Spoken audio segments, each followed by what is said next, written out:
नमस्कार मित्रों, आप सभी का मेरे इस चैनल में स्वागत है।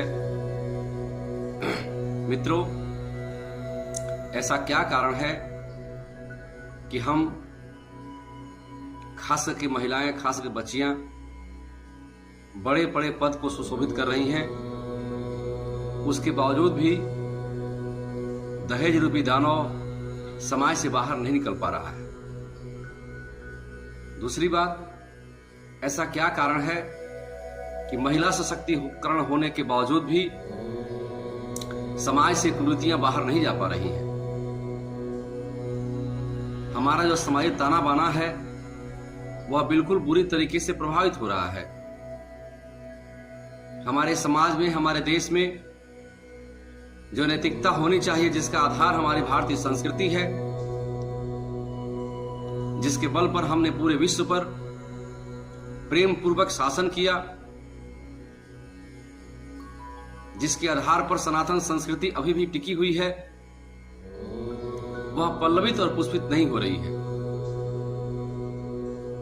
ऐसा क्या कारण है कि जो अच्छे लोग हैं वह अपने आप को ठगे हुए महसूस कर रहे हैं? मेरे दृष्टिकोण में इसके मूल में आध्यात्मिक शिक्षा का अभाव है। इसके मूल में गुरुकुलीय शिक्षा प्रणाली की प्रासंगिकता का नहीं होने का कारण है।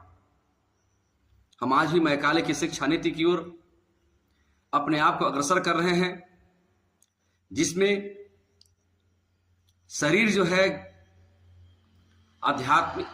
है आधुनिक ज्ञान के बल पर अच्छे अच्छे जॉब तो प्राप्त कर पाता है, लेकिन जिस आधार पर मानवीय सेवा करनी चाहिए, जिसका मूल उद्देश्य मानव सेवा है, जिसका मूल उद्देश्य प्राणी मात्र की सेवा करनी है, उसकी प्राप्ति और उसकी पूर्ति नहीं हो पा रही है। इसके मूल में क्या है? इसके मूल में यह है कि हम अपने आध्यात्मिक ज्ञान को आगे नहीं बढ़ा रहे हैं। हमें अपने बच्चों को भागवत गीता, रामायण, महाभारत, विदुर नीति, चाणक्य नीति, दर्शन शास्त्र, मीमांसा, वेद, वेदांग, उपनिषद इत्यादि का अध्ययन कराना चाहिए, ताकि हमारे बच्चे जब बड़े हों तो उनके अंदर राष्ट्र की सेवा करने का भाव पैदा हो। यदि वे बड़ा अधिकारी बन जाते हैं तो उनके अंदर ये भाव हो कि समाज के जितने लोग हैं सब में परमात्मा का ही अंश है, हमें उनकी सेवा करनी चाहिए, और सेवा करके जो पारिश्रमिक मिलता है उससे अपने परिवार का भरण पोषण करनी चाहिए।